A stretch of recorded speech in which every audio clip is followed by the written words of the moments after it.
The outbreak of COVID-19 has greatly affected the Philippine education system. Despite the present situation, Schools Division of Toledo City embraces DepEd's commitment to ensure educational continuity amidst the present challenges in order to give hope and stability, contribute to the normalization of activities in the country, and facilitate development of our learners. This is the reason for the school's learning continuity plan. It is South City Central School's response and commitment in protecting the health, safety, and well-being of learners, teachers, and non-teaching staff. Furthermore, South City Central School Toledo City aligns its LCP with that of SDO Toledo City DepEd Region 7 Central Visayas. Good day, everyone. Here's our simulation of distance learning in kindergarten of South City Central School. For our simulation of distance learning in kindergarten of South City Central School, we started it off with the retrieval and consolidation of Learner Enrollment Survey Form or the LESF.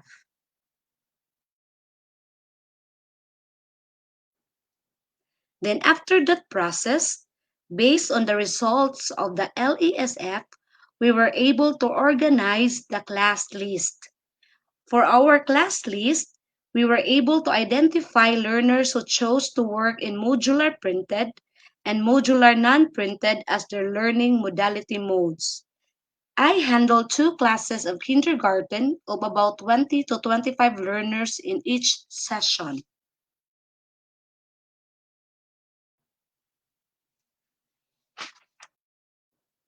Also, of the data obtained from the LESF, I was able to prepare my learner's profile, checking on the birth date and age of my learners following the age cutoff guidelines set by the DepEd.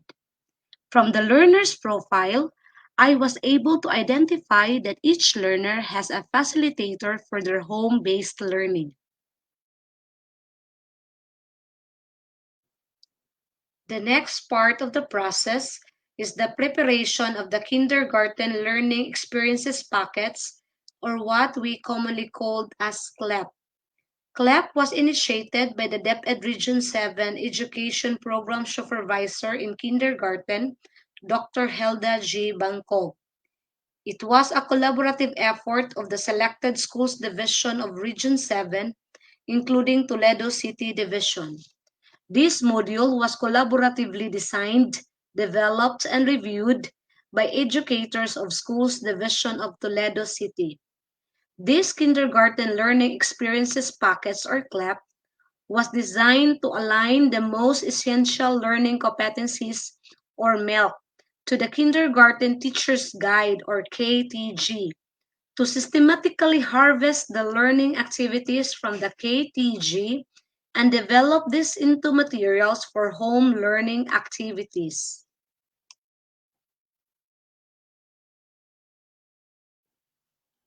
What are the key features of CLAP? Through this CLAP, we were able to design our Kinder Teachers Weekly Plan, the Kinder Parents Guide, and the Kinder Parents Checklist. One by one, I will show you the example.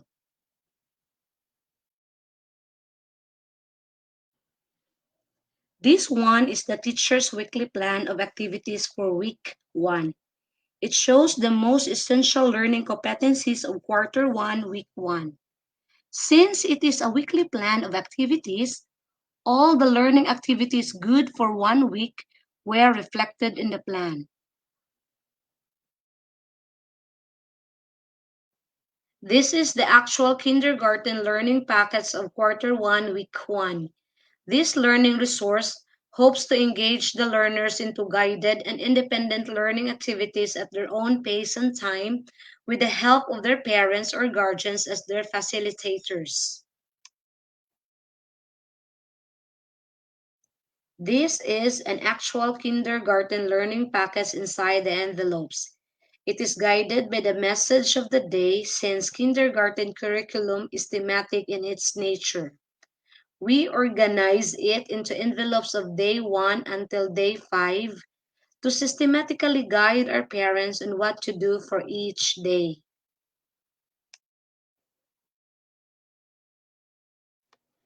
This one is the Kinder Parents Guide. The guide shows the process flow for each day for the parents to follow.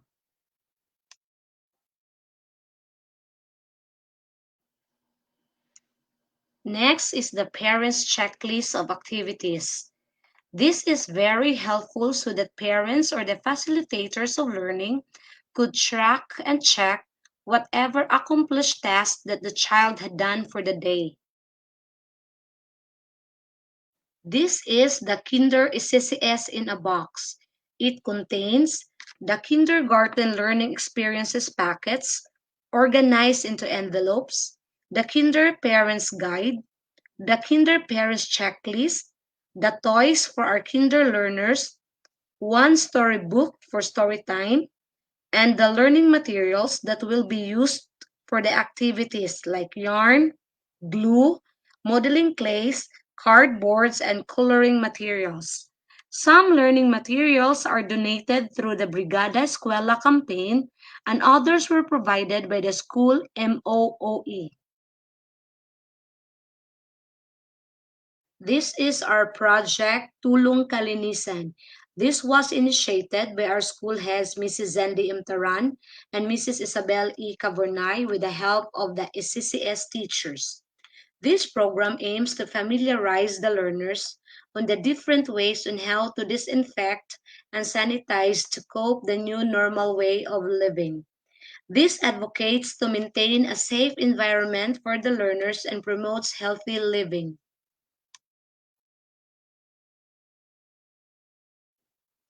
The project Tulong Kalinisan was realized because of the supportive stakeholders in our community. The picture shows the donated items like disinfectants, masks, face shields, bleaches, floor mops, alcohols, and sanitizers. All the mentioned items were received by the school and in fact were used for disinfecting our school, classrooms, donated toys, and kinder boxes. The video in the next slide will show the disinfection of our school grounds and the kindergarten classroom.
Aside from disinfecting the school and the classroom, we posted also health signages, school directory, school entrance and exit signage, and most importantly, the process flow of the distribution and retrieval of the learning materials.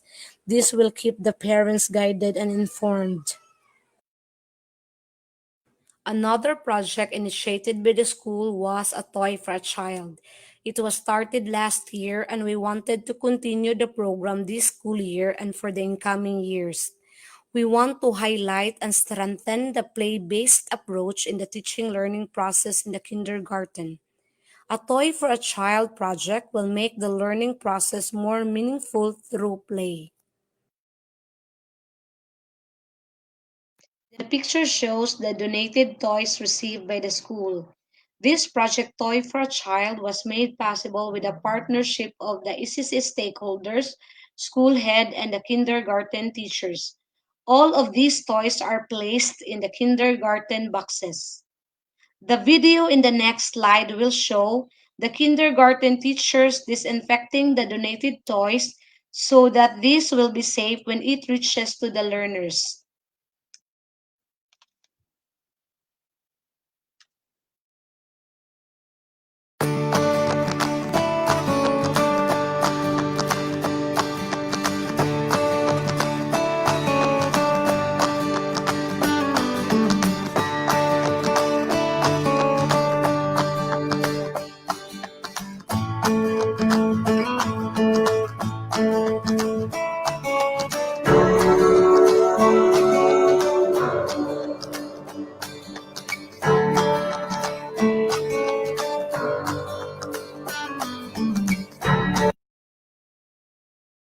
This one is an inventory checklist of the learning materials which will be used for the distribution and retrieval of the kinder boxes.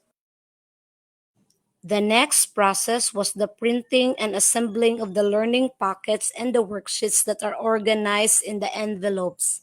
Then, we prepared the kinder boxes and the other learning materials. The next two videos will show the disinfection of the kinder boxes since the safety of the learner is our primary concern.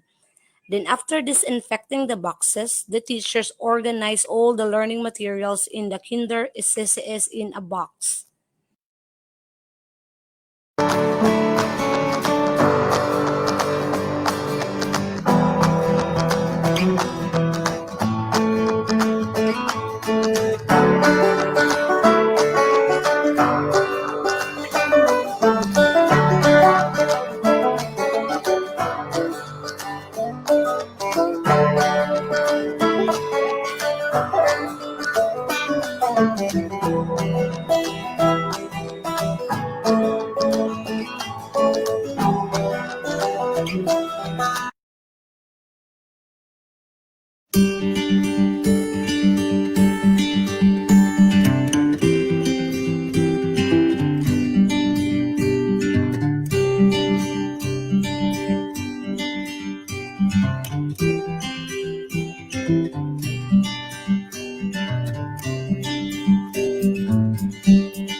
The next process was the parents' orientation.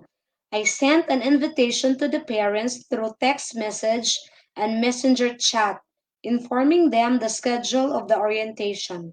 We had also a virtual meeting regarding the orientation. On the day of the PTA orientation, the parents were obliged to observe the health safety protocols before entering the school campus. They lined up outside the entrance gate, observing the strict social distancing, undergone thermal scanning, sanitized their hands, undergone foot bathing, and logged their names in the log book. The next video will show the parents observing the health safety protocols.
Here's the agenda on parents' orientation.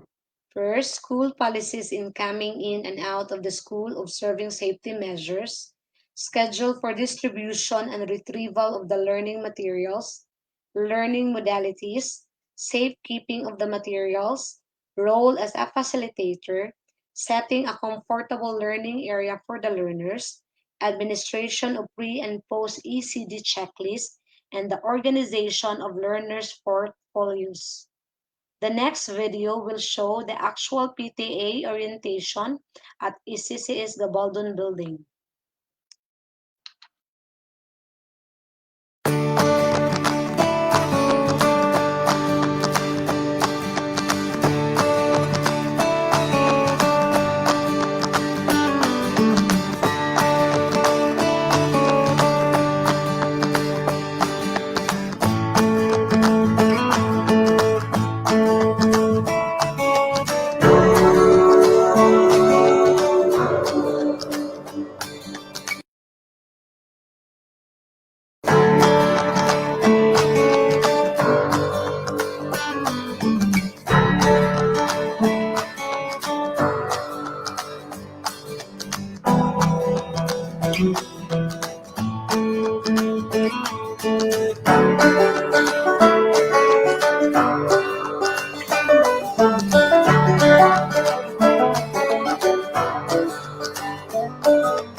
So here's the schedule of the distribution and retrieval of the kinder boxes. As you can see, every Monday morning will be the distribution of the learning materials, and in the afternoon of Friday will be the retrieval. The next video will show the actual distribution of the kinder SCCS in a box. The parents were instructed to observe the safety protocols. The teacher showed to the parents the learning materials inside the box. Then I requested the parents to log their names in the logbook after receiving the box.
This parent wasn't able to come to school and get the learning materials because she has an infant and nobody can take care of the baby.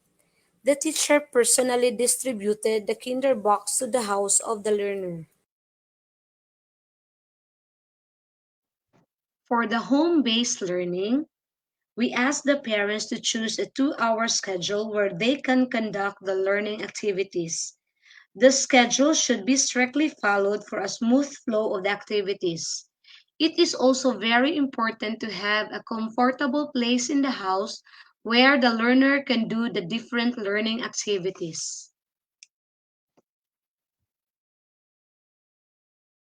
This is a suggested schedule of the home-based learning. It is a 2-hour program. In this schedule, it shows the blocks of time since kindergarten program follows the blocks of time as prescribed in our curriculum. To align the learning activities in the blocks of time, aside from the literacy and numeracy activities, the pre-play and story time were included in the home-based learning schedule for the development of receptive and expressive language domains and for the fine and gross motor development.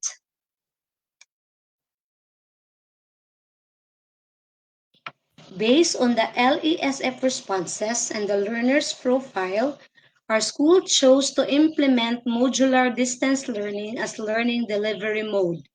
We provided modules, toys, and materials for the learning activities and organized them inside the Kinder SCCS in a box. The next video will show the step-by-step process of the routines of how blocks of time to be done at home.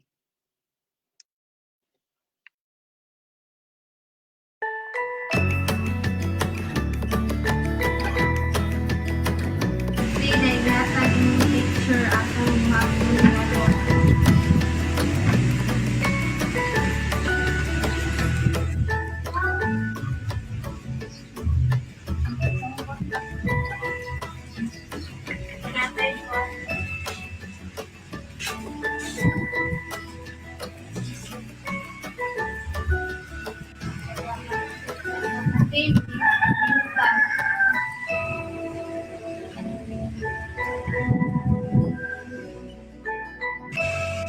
Pati kolorin.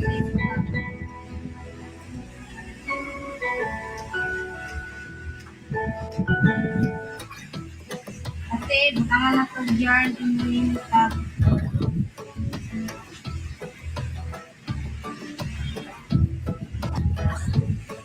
Ako si May. Dahil pagsuwat sa imong pangalan.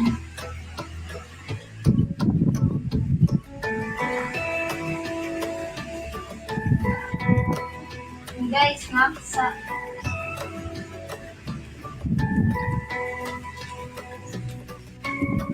Okay, maunay sunod na itong buhaton.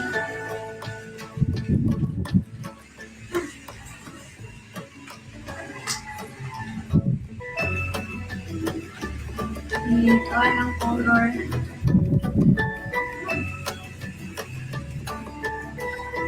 Very good ang imong guys ang ito. Pati i-connect ang parehas na forma.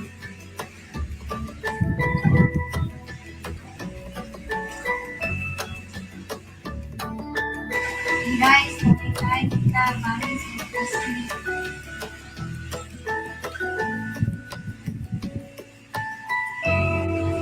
kinauma naman tayo sa aklaan.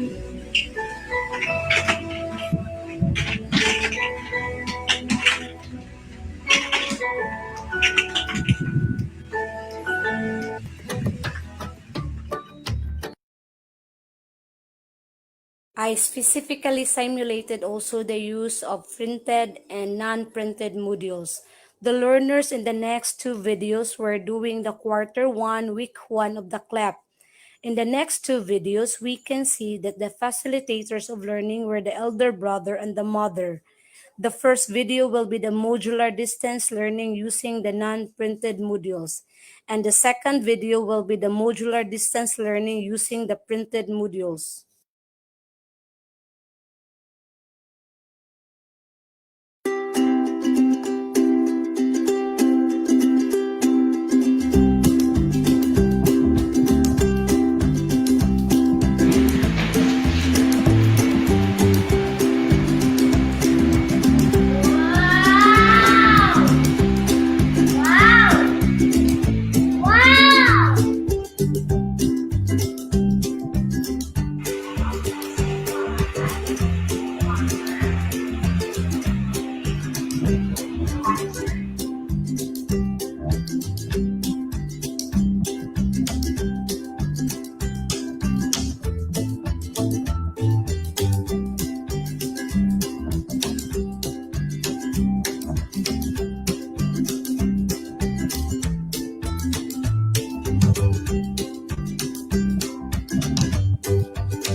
After doing the activity, there was a virtual show and tell via Messenger. I encouraged the learners to share their accomplished tasks. The facilitators were happily shared that the learners were so interested about the activities. They had so much fun browsing the storybooks and super happy to see the toys inside the box.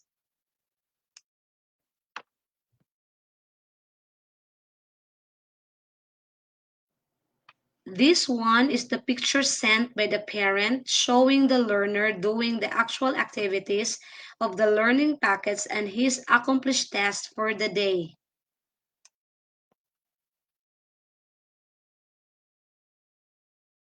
And also, as a supplementary role of the teacher, I sent instructional video through Messenger, just like what I did with this learner who chose to adopt the modular distance learning non-printed.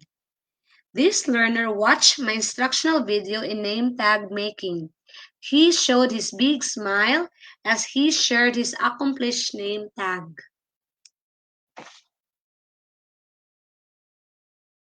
Through these virtual conferences and messenger chat, and instructional support was given to us by our school principal, Mrs. Zendi M. Taran, our public schools district supervisor, Mr. Ramir Cantuno, and to our education program supervisors in kindergarten, Dr. Almiran and Dr. Malapitan.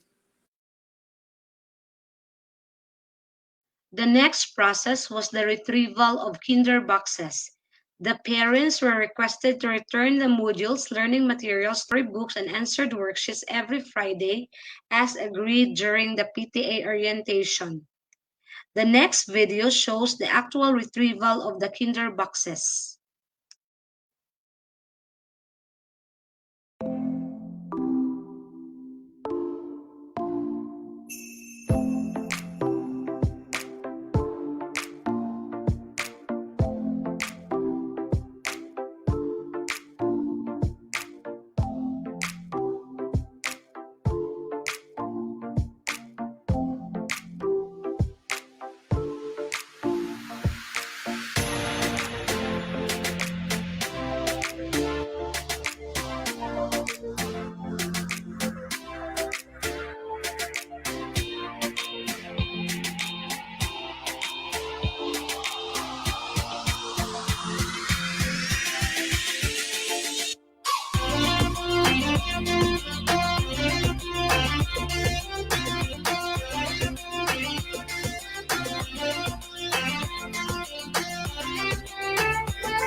After the retrieval of the learning materials in the school, there were some parents who were not able to return the kinder boxes.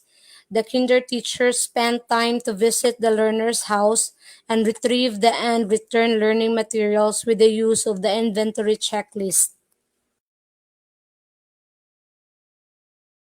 For the assessment part, we will be using the Early Childhood Development ECD checklist as also reiterated in the DepEd memo dated May 25, 2020. ECD checklist must be the primary assessment for the kindergarten learners. This was designed to objectively monitor children's growth and development in 7 domains: gross and fine motor, receptive and expressive language, cognitive, self-help, and social-emotional. This will be administered twice a year, beginning and end of the school year. This is the newly contextualized ECD checklist. It aims to help the parents to easily understand the stated concepts in the checklist. it will be used for this school year. Portfolio is another supporting assessment tool which is very effective in kindergarten.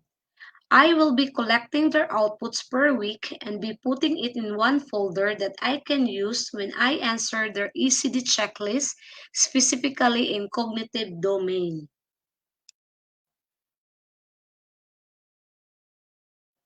Since kindergarten involves in performance-based activities, Rubric is a good tool in assessing learners' outputs. The slide shows the sample rubrics of writing and coloring which I had used in assessing my learners' outputs. The next video will show how I organized my learners' portfolios.